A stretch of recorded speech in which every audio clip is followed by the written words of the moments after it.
Let's see if this works.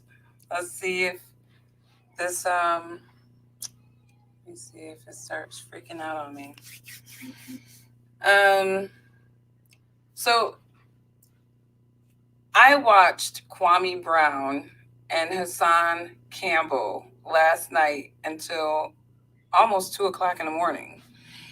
And, it was interesting because you have two brothers who one has a very conservative leaning. I think both of them have pretty conservative ideas when it comes to Black America, Black problems. But obviously, when you're listening to different Black voices talk about, let me tell you guys, I listened to about 2.5 hours of at least 11 different African Americans talking about the issues within the Black community, and it was just back and forth, just all this back and forth. And it's so funny because a lot of people were talking about the same things, but it was almost like I need to be dominant in this thought. And and even when I step back and I look at it, there are a lot of ways in which different Black Americans deliver to me the issues to the public about the Black community. And I find that many of these individuals, they are basing their delivery off of their own personal experiences. And I think some people are just faking it, and they're drawing their commentary about Black problems on things that they have heard but not necessarily have experienced. And I think people can definitely tell the difference. But when I listen to all these discussions, there seems to be a lot of discussion about, immigrant Blacks, Native Blacks, Afro Latino Blacks. I mean, there are all types of different Blacks because, as I said in another video, Black people, we are Americans as a whole. We're kind of mutts. Nobody's pure up in here. Nobody is pure up in here, unless you just come from a country and you migrated here and you're pure. But for the most part, Black American, Native Black Americans, descendants of slaves, we are not pure for a variety of different reasons.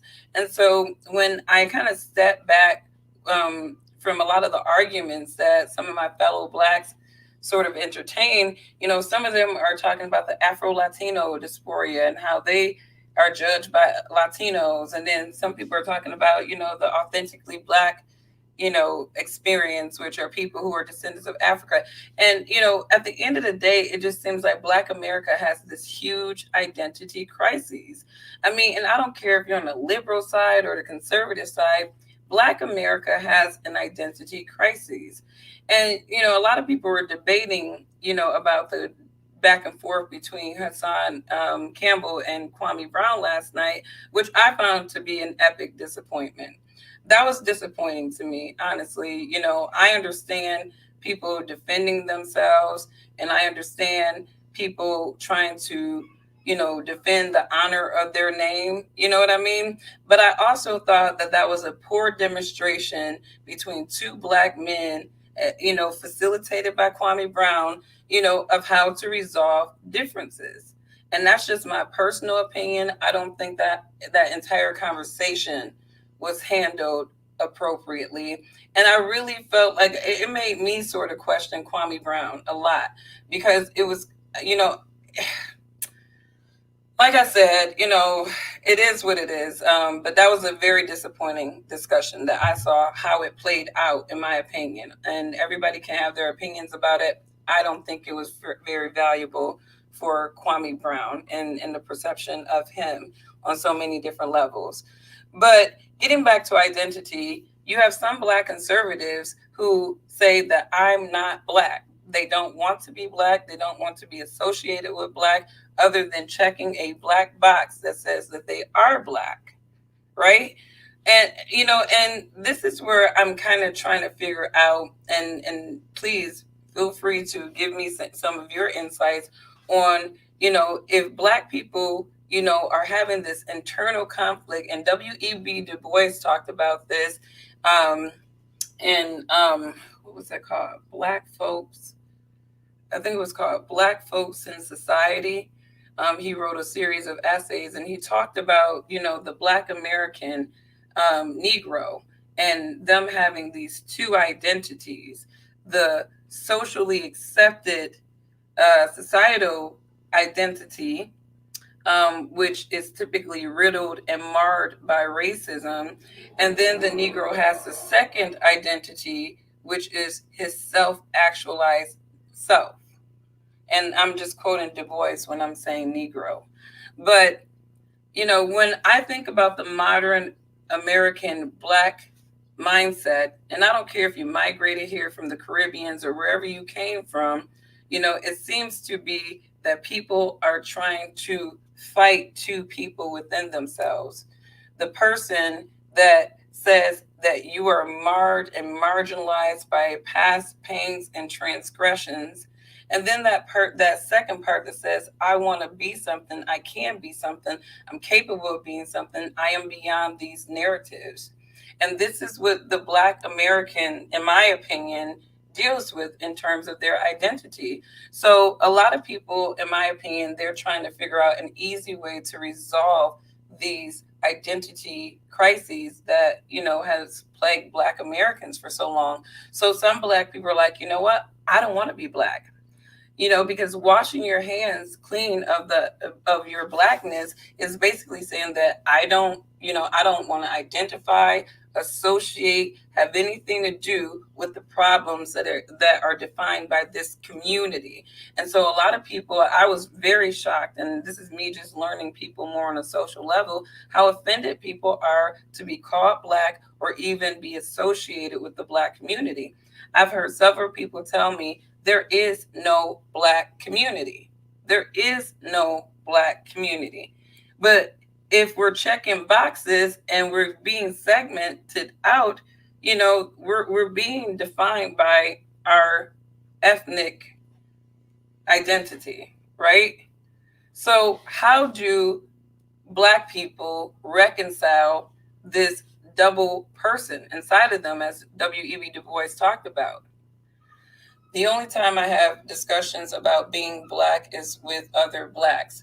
There is a desire for a lot of Blacks to develop one Black ethnic identity, whether that's connecting music or culture. And, here's the thing: I listen to a lot of my, fellow Black Americans. And there's so many different styles. There's so many different influences. Your Haitian Blacks are going to be different than your African Blacks, but there could be some similarities in the music or the culture or the styles. But, I can't really subscribe to there being an idea of a Black individual, right? Or a Black identity that should be universal to Black people. And so from that sense, I agree with you. You can't be tribal, because within this tribe, we have too many individuals who are actualizing different, have different mindsets about things, who have different ambitions that allow them to get further in life than other people. There are some Blacks that have different drives that allows them to excel further. And one thing I agree with Kevin Samuels: once you elevate yourself to a certain level, you change, your mindset, and you don't really stay with the same type of people that had that marginalized type of mind. The ethnic identity is oppression, and that brings comfort. I think a lot of people, and that's where, I feel like Black Americans have been so leveraged, is our addiction to this idea of our ethnic identity and letting that drive the actualized person. So I find that a lot of Black people are more chained by this societal version of themselves, their ethnic identity, qualifier, if you will, versus their individualism. They want to connect through pain, and pain is the identity now, right? So if you don't group think on these struggles, pangs, and transgressions, I've been called an outlier because I'm like, I'm not going to be addicted to slavery. My mother was not a slave. Her mother was not a slave, nor was her mother. And I think it's unreasonable for me to carry the burdens of the experiences of individuals that have long since passed, who have actually, those experiences have paved the way for people like me to enjoy the freedoms that I have today to talk to you fine people about this topic. So, I mean, I definitely agree that, for me, being more of an actualized individual helps me to put a lot of the arguments about the Black community in clear, objective perspective, where I'm not addicted to them and I'm not, believing that just because you feel like racism holds you back, just because you feel like this social identity and all the things that are tied to it, marginalizes you. I'm tapping into the actualized version of me. So, like I said, when we're talking about the Negro conflict, of being two people, the societal version of himself and the actualized version of himself, we have more Blacks who are living the societal standard of their Negro self than they are living their actualized self. And that is why we have so many different arguments that are going on. And I think at the root of this is because Black people have lost their sense of self actualization because we've lost our structure. And that's why when you hear different individuals and commentators talk about conservative values, and I really want Black people to be very clear, because I feel like a lot of noise when it comes to the Black conservative movement, it really gets muffled into just conservatism is about core values.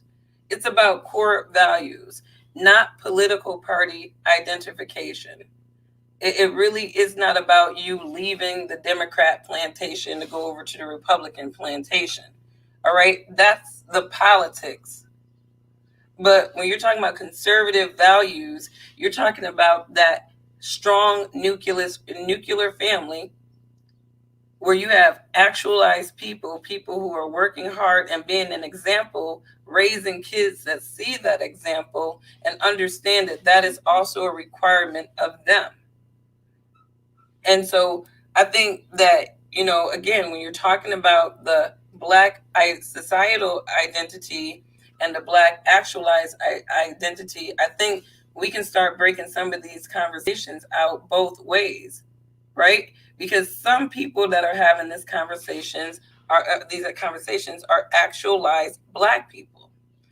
But the majority of people having these conversations are not actualized Black people, and they are using their societal Negro identity to lodge emotionally charged arguments into society. And your actualized Negroes are rejecting these narratives, these images of Black people, because they realize that they themselves have been able to rise above them and be successful. What is the Black community, anyways? How do we define a community when really people connect and develop community based on beliefs, education, religion, etc.? I don't believe that there is a Black community. I don't subscribe to the idea of the Black community. I do believe that when you're breaking America down into segments, there is a Black segment of America. You know what I mean? So I agree that there is no Black community.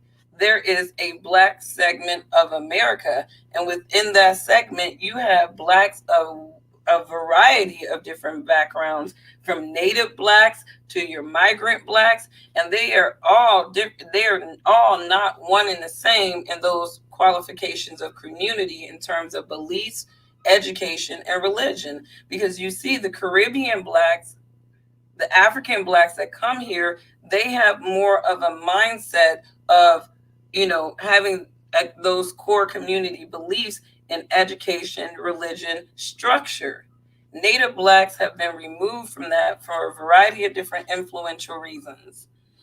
what actually is Black conservative values? Do the Obamas have conservative family values? Here's the thing. I personally believe that at the core of every rational person, you are conservative. Because when you think about, and I think what they like to do is infuse party ideology with these core values of people.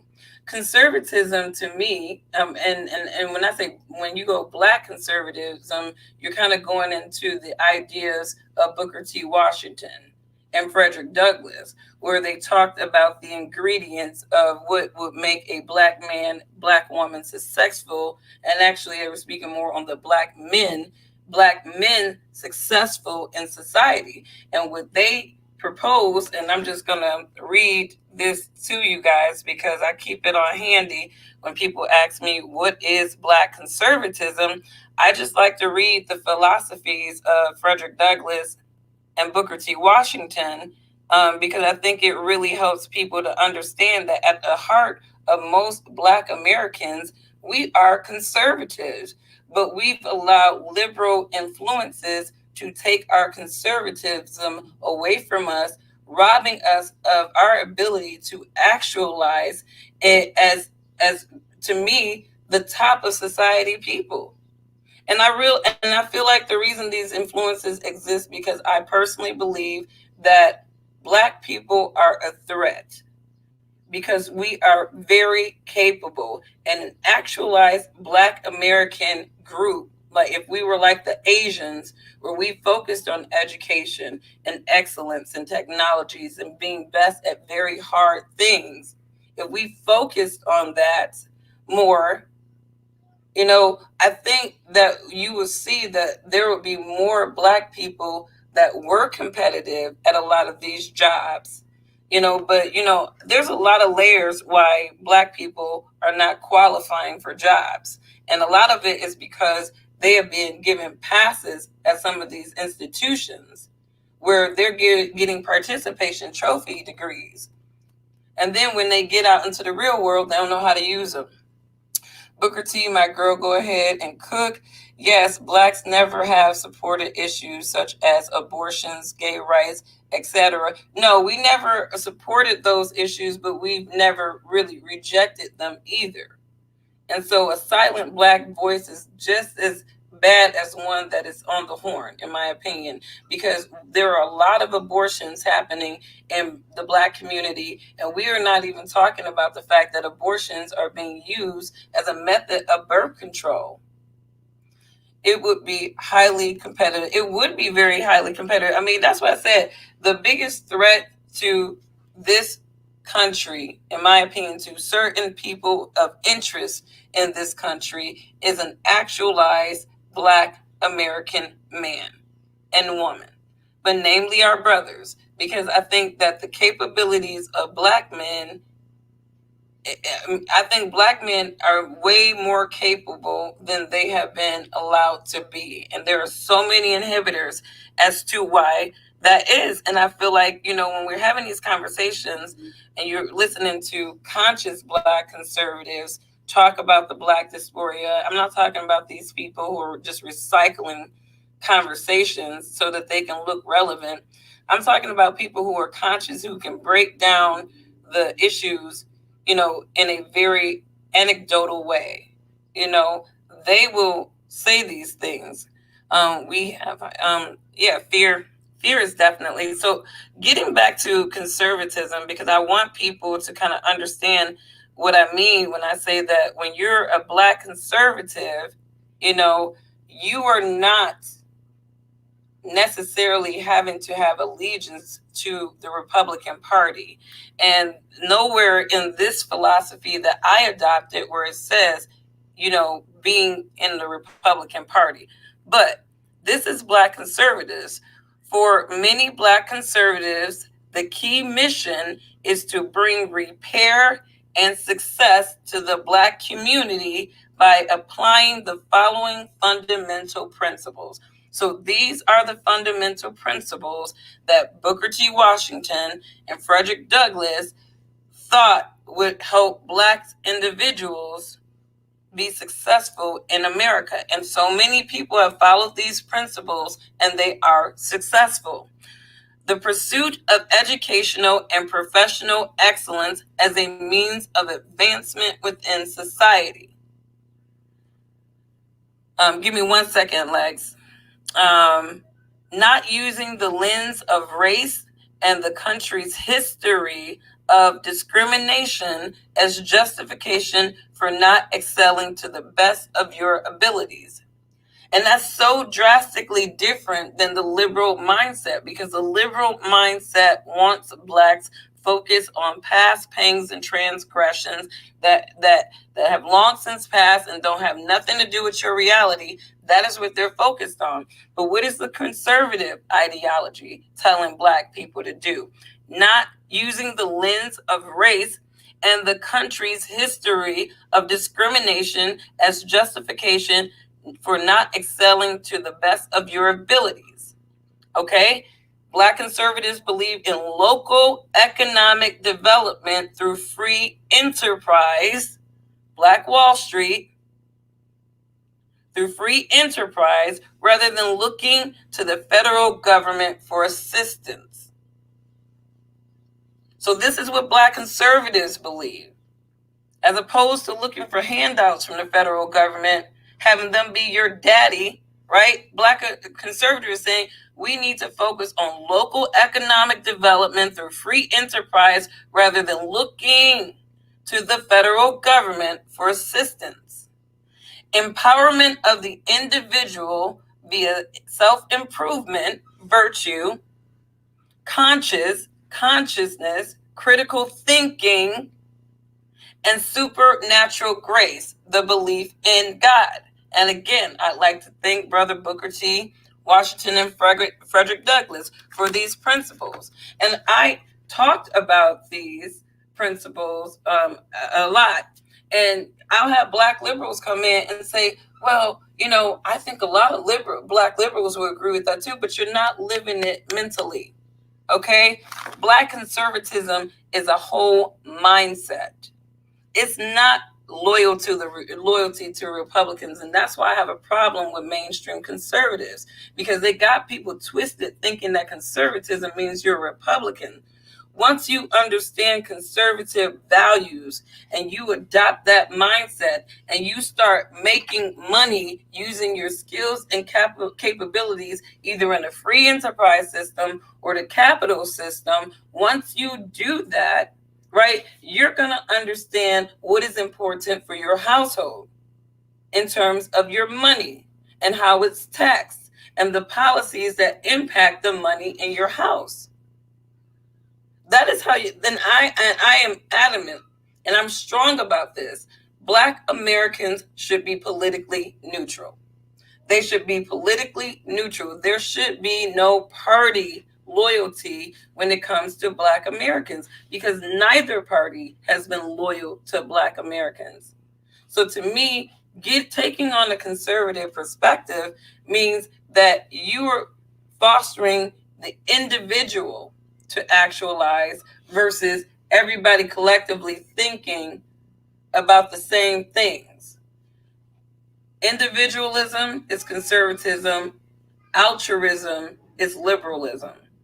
And at the end of the day, I used to look at RuPaul back in the day, and he used to always end his show by saying, if you can't love yourself, how in the hell are you going to love somebody else?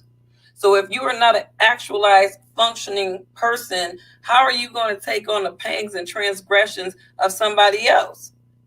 And then if you are taking on the pangs and transgressions of somebody else and you ain't doing shit else in your life, how do you expect for anything to change? I think the biggest thing that's going on with Black Americans today is, again, like W.E.B. Du Bois said, you got the individual Negro, and then you have the societal Negro. And this is the conflict of the Black man. He has two identities that he is trying to reconcile. You got a valid point about this. Thank you, Corey. We got to break this down, because I hear people argue the same way about Black issues. I hear people saying recycle thing, and it's like, okay, let's break this down. because we know that it's psychological. And even though there are some people that believe you can't change people's minds, you can influence it. You can influence it. I absolutely think that you can change people's minds by being an influence. And it starts by helping people see what they're capable of, too. We have a lot of Black Americans in this country that have been subverted so badly into believing that these struggles, these pains, these capabilities, these obstacles have been an inhibitor. But I look at these arguments of racism and how they like to project it every now and then. Whoever saw M. Night Shyamalan, please don't let me spur the Shalom, The Village. Anybody see that movie, The Village? The Village, it was based in I think some 1900s or something, and it was like horse and buggy carriage, and all through the movie you thinking that you was in old school America, and they had all this crazy stuff, and then all of a sudden they told them the boogeyman was out there, the white supremacist, I call them, was out there, and then all of a sudden they went out and it was Volkswagens. You have to do a lot of conservatives and patriots doing a lot of virtue signaling. There is a lot of virtue signaling going on in the conservative movement, and I think what it's doing is it's confusing people in terms of how they should be thinking about these conversations. You know what I mean? And that's why I like to break these conversations down into the center. You know what I mean? Where I'm not telling Black people to go anywhere in terms of political party. What I'm trying to tell my people is get your mind right. Understand and recognize when you are continuously being exploited and leveraged for political gains that don't benefit you. Oh, no, I got what you were saying, Corey. Virtue signaling. I mean, there's virtue signaling going on all around the planet these days when it comes to racial polarization. And some of the people that claim they're for unity, to me, their rhetoric, it reeks of polarization. You know what I mean? Where is your credit? Let me go up. Sorry, StreamYard, they do it. Let me go up to your previous question. What was your previous question? It won't let me go up. What was your previous question, hon? Can you repeat it? Because it's not letting me go up, and I think we're doing good on the StreamYard thing. And I feel like they haven't really messed us up. Romans 5:3, people think no one is supposed to have struggles. We all have them, all backgrounds. Instead of seeing the power and the strength for endurance is seen as weakness or bad. Well, that's because you have a lot of people that have been conditioned into being addicted to struggles. And check out my video on generational rhetoric and how a lot of it has psychologically screwed a lot of Black people. A lot of Black people don't realize before critical race theory, we still had generational rhetoric, which are thoughts that, in my opinion, fed into the societal Negro's dysphoria versus helping that portion of the Negro actualize. If conservatives break up into separate factions, how do they defeat modern liberals? Liberals have embraced evil.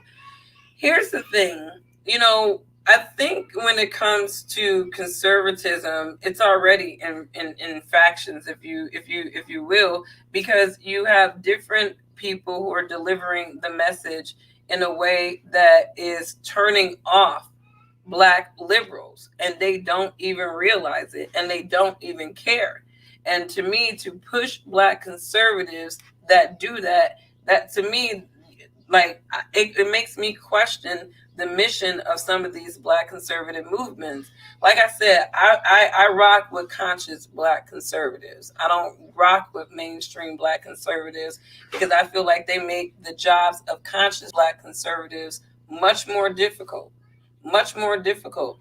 That's why it's like when I hear people advocating for these mainstream conservatives, these people that double talk, in my opinion, they talk about the Black issues because they got a Black face. However, they pander to other groups as if Black people are ignorant. And I don't like that. And Black people are not dumb not to recognize that.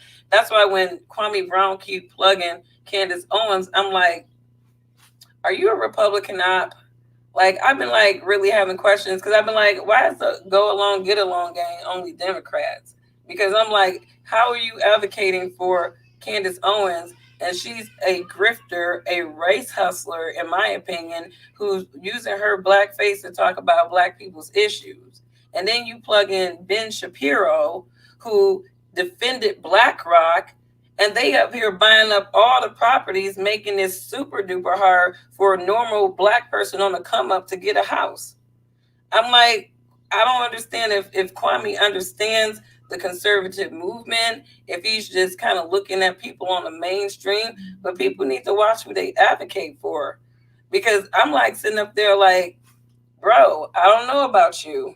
How can the conservatives stand up in a oh shoot how can the services stand up in morally high ground way? I think they are scared to lose their jobs, reputation, etc. There's not a lot of strength and leadership in the Republican Party. No, it's not. The Republican Party is weak. I think Donald Trump was probably the strongest force that they had up in there for a long time. I've heard you mention conscious black conservative. Who are these people? As a political scientist, I understand that modern conservatives started in 1948 when President Truman uh, desegregated. Conscious black conservatives are, to me, they're just a group of black conservatives who have they have conservative values, but they have a very holistic and anecdotal viewpoint about the problems in the black communities and what is needed to solve them. I consider myself a conscious black conservative because I am pro black to the extent that I am pro black individuals in this country excelling and exceeding and making something of themselves. And the Republicans want to cut out a lot of the conservatives. So that's, what bothers me about the Republicans is like, if you were to have a voice to resonate to black people, why wouldn't, because Angela Stanton King has been a conservative for quite some time. And I think it's really interesting and will really put me out with mainstream conservatives is they have actually attacked Angela Stanton King and her character. Like Brandon Tatum, who was Candace Owens' boys. He did a whole video attacking Angela Stanton King, bringing up her criminal background. It's like some of these black conservatives, they are confusing because they are pandering to white people. And I'm like, if the Republicans really wanted to do themselves a service and really try to resonate with blacks, instead of propping Candace Owens' hustling ass, they should be propping up Angela Stanton King, because she's going to resonate with blacks on a very holistic level because she's cut from that cloth. And I'm not saying you have to be from the hood to talk about black issues, but Candace grew up in Connecticut in a white upbringing. And she talks about, people's experiences of racism, and she had a lawsuit dealing with racism in which the NAACP helped her ass out, and then she turns around and talks shit about the organization. And so that's where, again, some of these conservatives to me get a little weird. You know what I mean? Who are you pandering to at the end of the day? And that's why, like I said, if the Republicans wanted to do themselves a service, they would prop up a voice that can actually resonate to black people. Angela Stanton King. Period.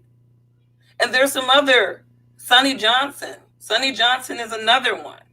There are so many other conscious black conservatives for the Republican Party to prop up these actualized individuals, these entrepreneurial type individuals, and they're not. They're not. And so that's all I got to say about that. But getting back to the topic at hand, for people who have just joined, we're talking about W.E.B. Du Bois' assessment of the Negro in America. And he was saying that black individuals, for the most part, we have sort of a dual identity, and they are in conflict constantly.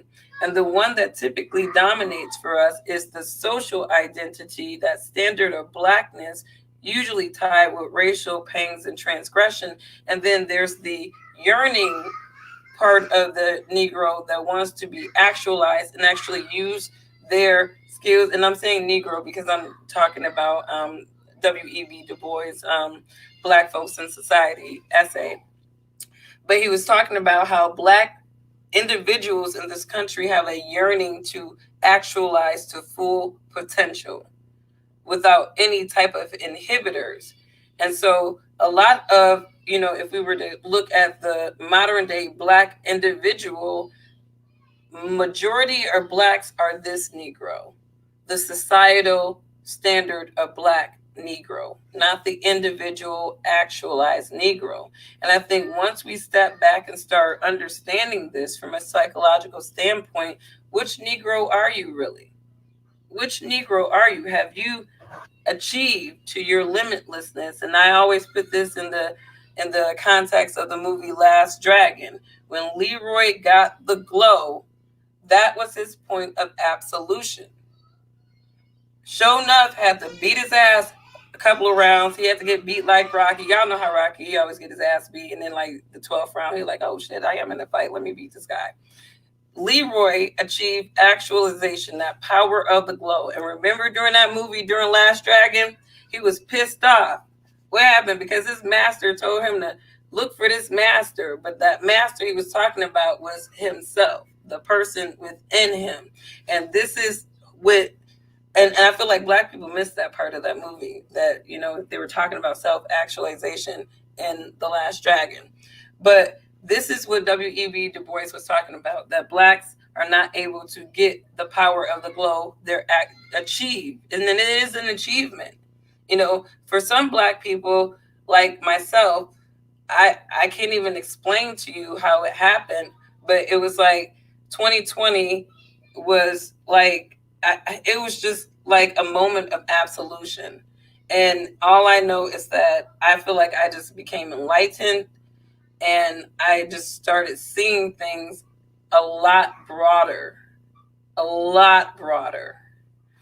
W.E.B. Du Bois was a positive brother from 100 years ago during the heyday of Jim Crow. Absolutely. But, think about some of the mindset, some of these Blacks during Jim Crow and what Blacks were still doing around these realities that were before them. Black people today don't have a whole lot of excuse for not being excellent. We really don't. Because even with any social, political realities that we're facing today, most older Blacks, if they got rid of their feelings and got into their rationality, would tell us that we have it better than them, than they did back in their day. But they're not. But some of these self-interest Blacks, go along, get along gang, as Brother Brown will call them, or whatever. It's as much of an interest for these Blacks to have Black people in this societal Negro mindset than it is for certain whites in this country. And we have to be realistic about that too. Black people need to be hyper aware every day when they wake up. There is an interest in me failing as a Black American person. And when you understand that there is an interest there, then you start scheming on how to get around that interest, like so many Black people in this country has done before. And so I want people to start thinking about these conversations more, like a lot deeper than what we're talking about right now. I hear a lot of people talking about problems. Oh, yo, it's this, it's that. It's like, yo, kind of Black people thinking like you, blah, blah, blah, whatever. At the end of the day, a lot of people are talking about the same things. They're talking about the same thing. And for the resonating ones, I feel like you need to just focus on keep resonating to people instead of playing these words of who is holier and who is right. Because I would tell you this, a lot of people jumped on the bandwagon of not liking Dr. Boyce Watkins, right?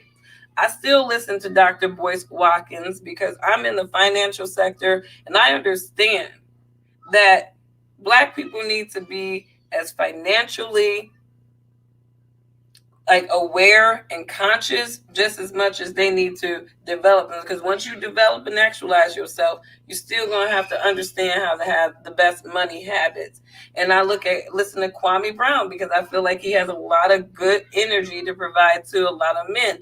I don't personally feel like the energy that he exerted last night was the best example for Black men, especially young boys, because I don't feel like that exchange between him and Hassan Campbell was very fruitful to resolving conflicts, especially if we're talking about the conflicts of young Black boys killing each other over frivolous beefs. And I mean, y'all literally, I mean, like, I was disgusted with that last night for so many different reasons because they let words take them to threats. And then what happened, and this is where the societal Negro, in my opinion, came out. It's like, and that's where y'all went to meet me here, meet me there, meet me there. This is not productive conversation to me. The baby boomer Blacks don't speak about the Black struggle. Like I said before, a lot of them are successful and they don't dwell on the past. The drive was very different. And I'll tell you this: I work at it. I work at a huge institution in this country, and I will tell you that the Blacks that have been grandfathered into this corporation and who have done their time, they encourage me in a totally different way. They are highly conservative, they are highly professional, and they help me to keep my mindset right about even taking on the struggles and trying to get liberal Blacks in a right mindset. Like, they don't even want me to be bothered with liberal Blacks. But my whole thing is, I'm not on that operation where I feel like because I've elevated myself and my mindset that I'm better than anybody else. Folks need to spend time.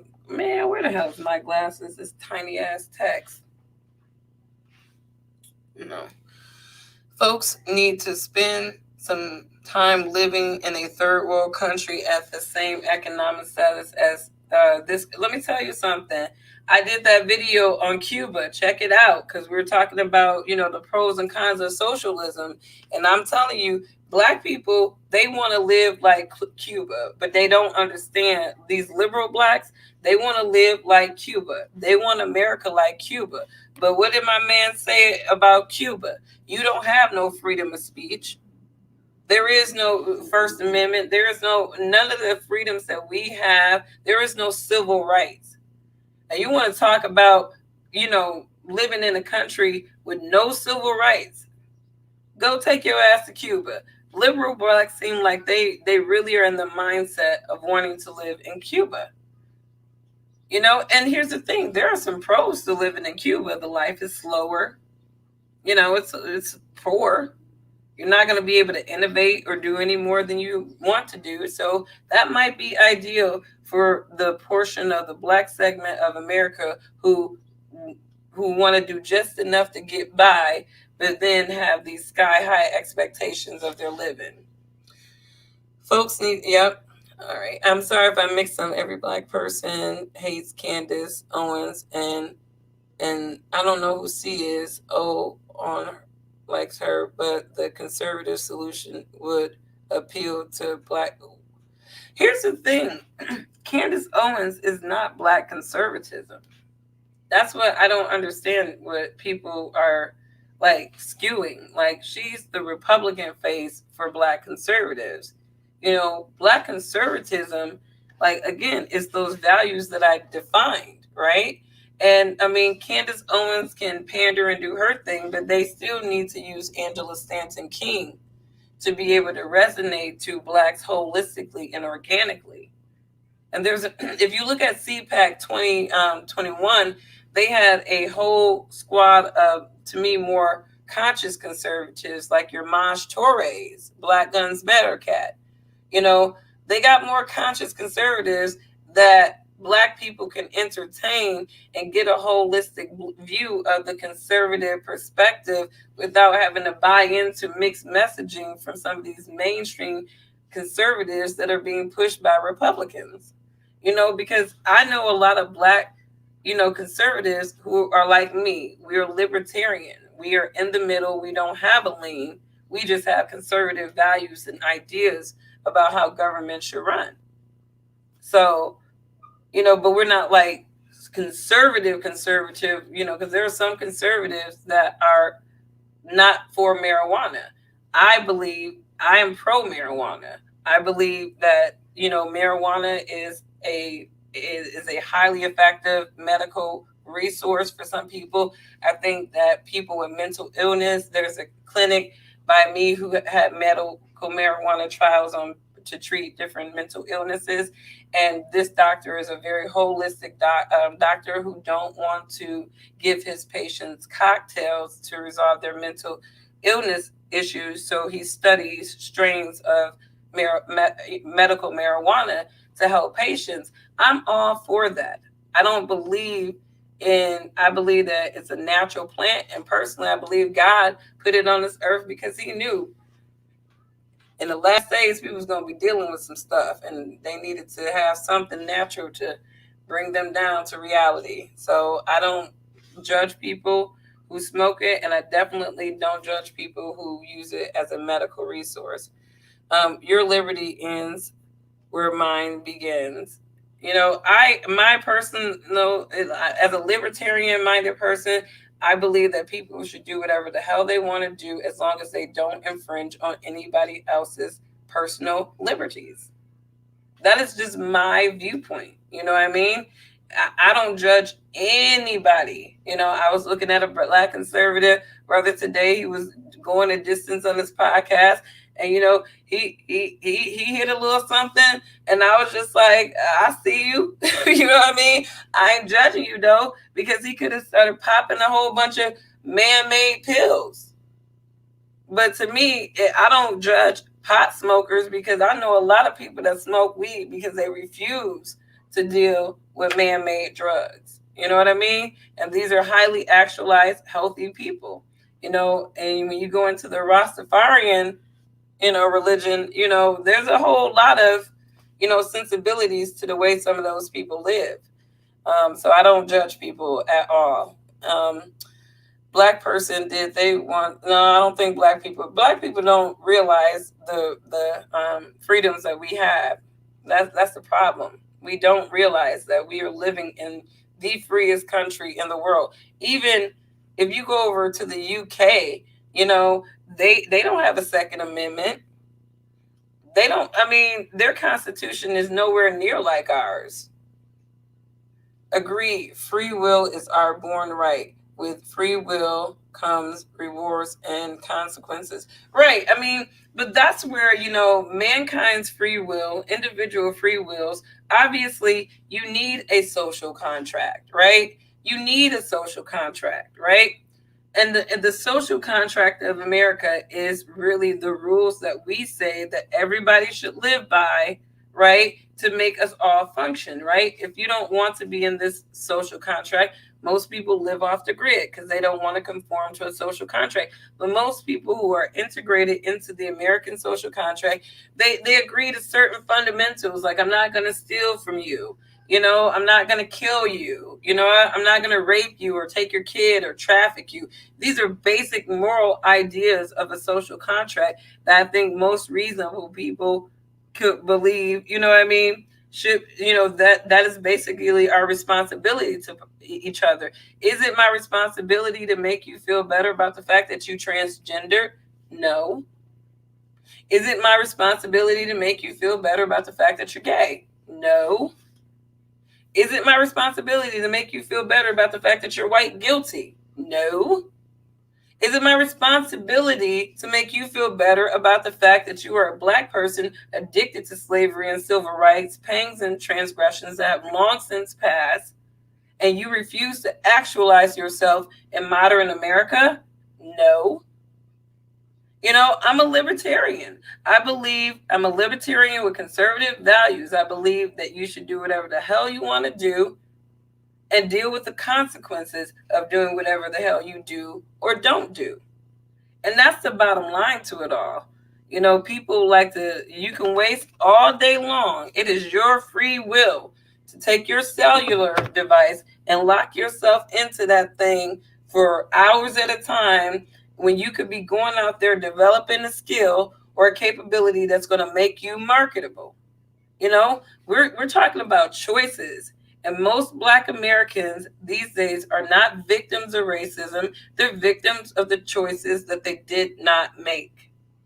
And the one thing that I can definitely, agree with most people, concerning that exchange between Hassan Campbell and Kwame Brown is the fact that, regardless if Kwame Brown went to the NBA, drafted from high school, and you went to prison at 18, everybody has their roads. Everybody, we all walk in this road called life, and we all get to a road where we can make a decision that's either going to make our lives better, improve it, or make it worse. You know what I mean?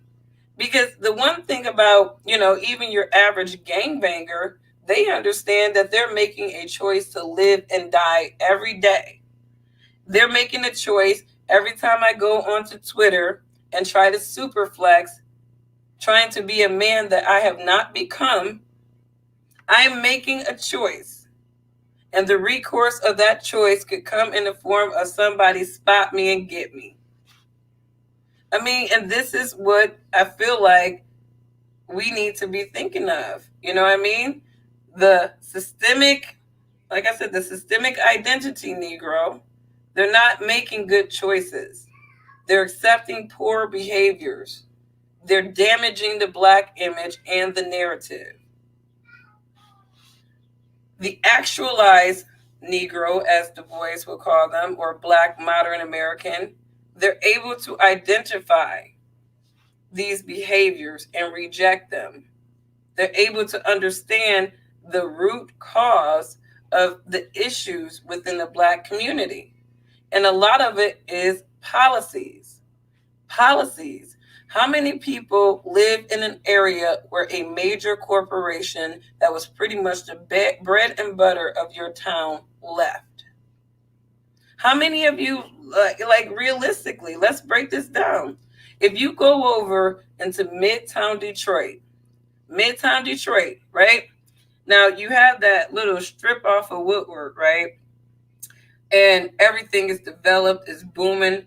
If you ain't never been to New Detroit, you losing. It's not what you think. I don't care what they want to project about Detroit. We are moving, we're developing, or whatnot. But in the back of that Midtown proper, you see all of these industries, abandoned buildings, huge. These were corporations that once employed these individuals in those neighborhoods. So when you take the opportunities out of the neighborhoods, you can push skilled trades and you can push coding until the cows come home. But at the end of the day, if those jobs are not there for those people to actually utilize those skills, then what good is having a skill? It's going to leave people in a state of dissonance. So I feel like people need to start understanding policies and regulations. Is this political party pushing out a policy that makes it okay for your neighborhood bread and butter company to leave and outsource your job overseas? So this is beyond racism, you know what I mean? And the actualized modern American Black Negro knows this. My son beckons. That means I got to get off. Oh, we almost at an hour 2. Thank you for giving me that time. That's okay. All right. And can I finish up and I'll see you in a second? No. Okay, I got to go, y'all. He said I got to go. So thank you guys. Hopefully this conversation was enlightening to you. And the man calls, he calls, this is what happens. You have to submit. Ladies, if you are raising a son, even if your son's dad is in his life, like my son is being raised by mom and dad, but you got to let your son have risk adversity, and you have to actually concede to doing what he wants sometimes. That teaches him order of operation in terms of headship. So I kind of have to concede and get off when he started pushing me. That's even true for whites that lose factory jobs who work there. And since he ran off with some candy, I'm gonna just say this point. Black people need to realize that we are not the only poverty class in this country. You know what I mean? When jobs leave, they're not just leaving Black folks. When jobs leave, they are not just leaving black folks. They're leaving all Americans. Americans of all colors, all races are impacted by this. And I wish people would stop thinking that black people are the only disenfranchised group in America. There are plenty of individuals who were born in the poverty line and who have been in generations of individuals in the poverty line. And that's why I think that they don't really want to talk about the rural hillbilly whites. Because if you pick up Thomas Sowell's book,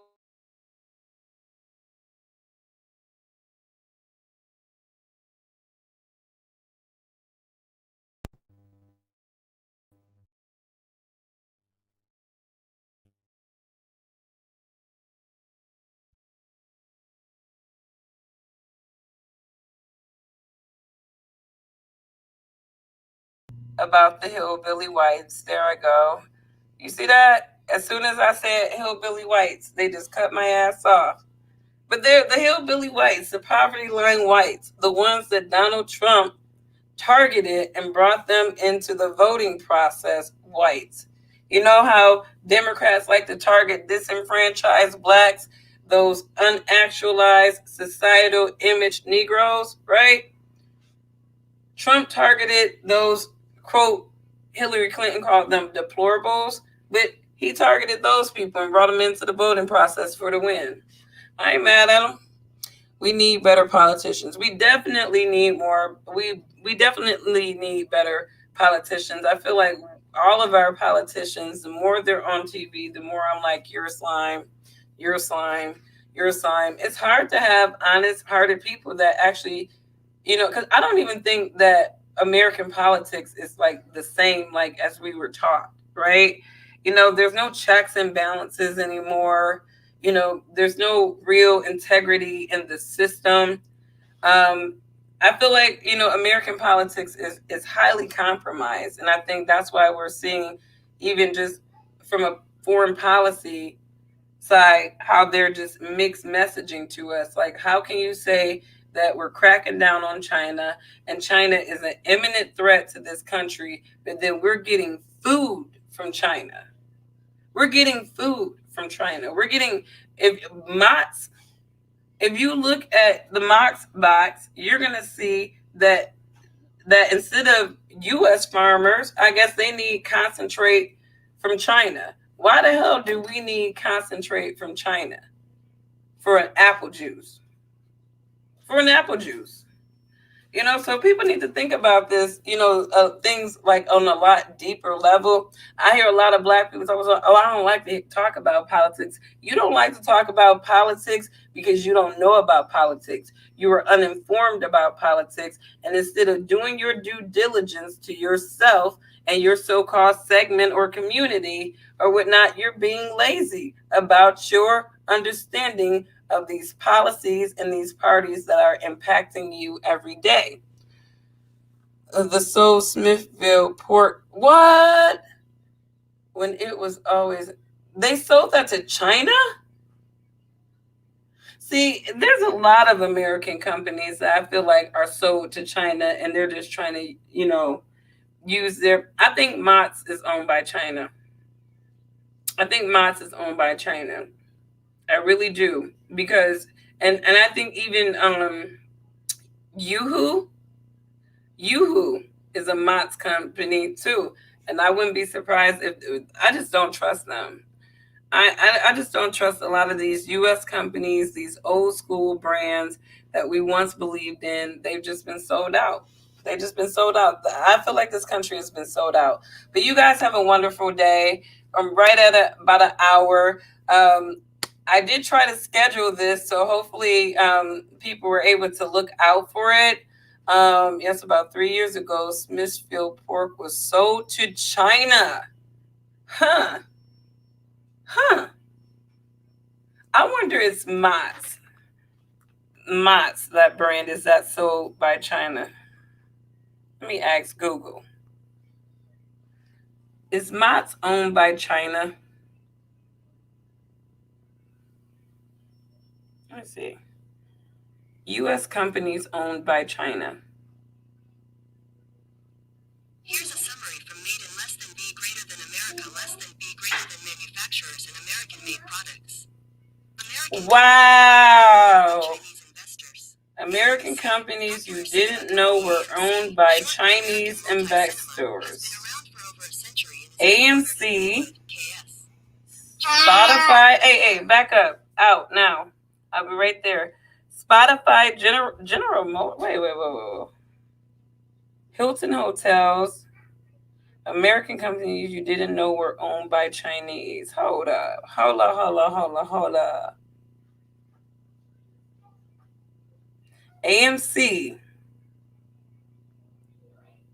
Wow. General Motors.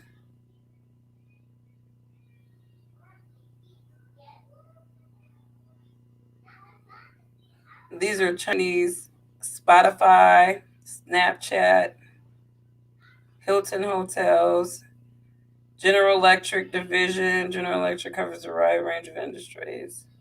However, in 2016, Chinese investors bought. Wow. So it makes sense. It totally makes sense. So then China is even buying our food companies. Wow, AMC, General Motors. What a shame. While the company isn't owned by a Chinese company, it relies on its partnership with Shanghai automotive industry to stay profitable. So GM ain't even shit without China. That's a damn shame. In 1998, the two auto giants teamed up to form GM, a Chinese brand with a 6 million square foot facility in Shanghai. Spotify, originally owned by the Swedish, so the Chinese have just been taking up everything. That GM is a shock to me. General Motors and AMC, those are both shocking. All right, you guys. Well, we know that we don't own, the Chinese own this country, so it may explain why we got all this Marxist ideology, in the air. They are highly communist. So now it makes sense. I was trying to figure out who was teaching black people to be Marxists. I was like, where did all these black Marxists come from? Who the hell is training black people to be Marxists? But it makes sense. The Chinese got a hell of an influence in this country. So y'all protect your mind, put God first, and understand what's going on. Stay educated, I would say. And hopefully, as you struggle between the conflict of the two inner Negroes inside of yourself, you will come out reconciling your more actualized Negro instead of your social identity Negro that is marked by race and ideas of your blackness and inhibitors that really limits you in being able to be a limitless person in this world. So I hope this was informative, guys. You have a wonderful day. Bye. Or evening, I should say. Bye.